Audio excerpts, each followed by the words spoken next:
पहला क्वेश्चन देखिए, हाल ही में जारी की गई ग्लोबल पीस इंडेक्स 2023 में भारत की रैंक क्या है। Very very important. देखिए, मैंने आपको पहले भी बोला था कि जो इंडेक्सेस जारी किए जाते हैं इनसे काफी क्वेश्चन पूछे जाते हैं, तो इनको याद रखिएगा। ग्लोबल पीस इंडेक्स, जिसे वैश्विक शांति सूचकांक के नाम से जाना जाता है, 2023 की देखिए हाल ही में इसकी रिपोर्ट को जारी किया गया है, जिसमें 163 देशों को इस रिपोर्ट में सम्मिलित किया गया था और 163 देशों में भारत की रैंक 126वीं है। आंसर भी हो जाएगा। इस इंडेक्स को जारी कौन करता है, ये भी एक इम्पोर्टेंट क्वेश्चन है। तो institute for economy and peace, जो कि ऑस्ट्रेलिया की एक संस्था है, इसके द्वारा ग्लोबल पीस इंडेक्स को जारी किया जाता है। 2023 में, जैसा कि अभी मैंने आपको बताया, 163 कंट्रीज को इसमें सम्मिलित किया गया था और इस इंडेक्स में भारत को 126वीं रैंक पर रखा गया है। अब आपके दिमाग में क्वेश्चन आएगा कि सर पिछले साल भारत की रैंक क्या थी। तो देखिए, लास्ट ईयर 2022 में इस इंडेक्स में भारत को 135वीं रैंक प्रदान की गई थी। मतलब कहीं ना कहीं इस इंडेक्स में अब भारत धीरे धीरे तरक्की कर रहा है। शांति के मामले में भारत 135वीं रैंक से अब 126वीं रैंक पर आ गया है। अब टॉप 3 देशों की बात करें इस इंडेक्स में, तो देखिए तीनों ही देश यहाँ पर यूरोप के हैं। आइसलैंड इस इंडेक्स में पहले स्थान पर है, दूसरे पर डेनमार्क को रखा गया है और तीसरे स्थान पर वैश्विक शांति सूचकांक में आयरलैंड का नाम आता है। अब बात आती है कि सर सबसे अशांत देश कौन सा है, मतलब इस इंडेक्स में 163वें स्थान पर किसको रखा गया है। तो ये है अफगानिस्तान, क्योंकि यहाँ पर तालिबान का शासन है और तालिबान क्या करता है ये किसी से भी छुपा हुआ नहीं है। इसलिए विश्व का सबसे अशांत देश अफगानिस्तान है, जो कि इस इंडेक्स में 163वें मतलब सबसे निचले पायदान पर रखा गया है। इस इंडेक्स को याद रखिएगा, जारी कौन करता है, इंपॉर्टेंट है। तो ऑस्ट्रेलियाई think tank institute for economy and peace के द्वारा इस इंडेक्स को हर साल तैयार किया जाता है। नॉर्मली देखिए 3 डायमेंशंस के आधार पर इसको तैयार किया जाता है, जैसे सामाजिक सुरक्षा या सुरक्षा का स्तर किसी भी देश में कितना अच्छा है, देशों में होने वाले आंतरिक और बाह्य संघर्ष कैसे हैं, मतलब अगर कम है तो देश ज्यादा शांत है, ये नोटिस किया जाएगा।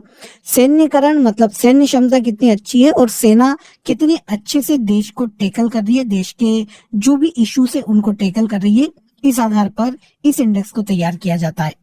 ओवरऑल देखिए, जलवायु परिवर्तन या ग्लोबल वार्मिंग के आंकड़ों को भी इस इंडेक्स में शामिल किया जाता है। तो इन सभी डायमेंशंस के आधार पर इस इंडेक्स को हर साल ऑस्ट्रेलियाई think tank institute for economy and peace के द्वारा तैयार किया जाता है। 2023 के इस इंडेक्स में 163 देशों में भारत को 126वीं रैंक पर रखा गया है। इम्पोर्टेंट है, सभी फैक्ट बता दिए हैं मैंने आपको, नोट कर लीजिएगा। आगे आइए, हाल ही में किसने कोल इंडिया के नए चेयरमैन का पदभार ग्रहण किया है। कोल इंडिया, जो कि देखिए एक सरकारी कंपनी है, हाल ही में इसके नए चेयरमैन के पद पर पीएम प्रसाद को नियुक्त किया गया है। इनके पहले देखिए प्रमोद अग्रवाल कोल इंडिया के चेयरमैन के पद पर थे। इनके रिटायरमेंट के बाद अब कोल इंडिया का 29वां चेयरमैन पीएम प्रसाद को नियुक्त किया गया है। सरकारी क्षेत्र की कंपनी है, अभी मैंने आपको बताया कोल इंडिया लिमिटेड के नाम से जानी जाती है और ये कोयला मंत्रालय सेंट्रल गवर्नमेंट के अंडर में कार्य करती है। इस कंपनी की स्थापना 1975 में की गई थी और इसका मुख्यालय पश्चिम बंगाल के कोलकाता में स्थित है। पीएम प्रसाद वर्तमान में कोल इंडिया लिमिटेड के नए चेयरमैन नियुक्त किए गए हैं। इसके बाद नेक्स्ट क्वेश्चन पर आइए, चर्चा में रही खिलाड़ी यूकी भाबरी किस खेल से संबंधित है। तो देखिए यूकी भाबरी की बात करें तो ये भारतीय टेनिस खिलाड़ी है। आंसर बी हो जाएगा। चर्चा में क्यों है ये इंपॉर्टेंट हो जाता है। तो स्पेन के मार्लोका में हाल ही में देखिए मार्लोका ओपन 2023 का आयोजन किया गया है, जो कि टेनिस की प्रतियोगिता है। इस प्रतियोगिता में भारतीय टेनिस खिलाड़ी यूकी भाबरी ने संयुक्त रूप से दक्षिण अफ्रीकी खिलाड़ी लॉयड हैरिस के साथ मिलकर इस टूर्नामेंट में मेंस डबल्स का खिताब अपने नाम कर लिया है और इस तरह ये इनका पहला एटीपी टूर खिताब है जो कि भारतीय खिलाड़ी यूकी भाबरी ने जीता है। देखिए भारतीय और दक्षिण अफ्रीकी जोड़ी ने मिलकर इस टूर्नामेंट के फाइनल में मेंस डबल में डच ऑस्ट्रेलियाई जोड़ी को हराकर ये खिताब अपने नाम किया है। यहाँ पर डच ऑस्ट्रेलियाई जोड़ी का नाम क्या है ये आप छोड़ सकते हैं, ये नहीं पूछा जाएगा, लेकिन हमें ये याद रखना पड़ेगा कि भारतीय खिलाड़ी कौन है जिन्होंने इसे जीता है। तो ये हो जाते हैं यूकी भाबरी, जिन्होंने हाल ही में स्पेन में मार्लोका ओपन 2023 में मेंस डबल्स का खिताब अपने नाम किया है। देखिए एटीपी टूर खिताब की बात करें तो इसे एसोसिएशन ऑफ टेनिस प्रोफेशनल्स के नाम से जाना जाता है। इसके द्वारा आयोजित यह पुरुषों के लिए एक विश्वव्यापी शीर्ष स्तरीय टेनिस टूर है, जिसे एटीपी के नाम से जाना जाता है।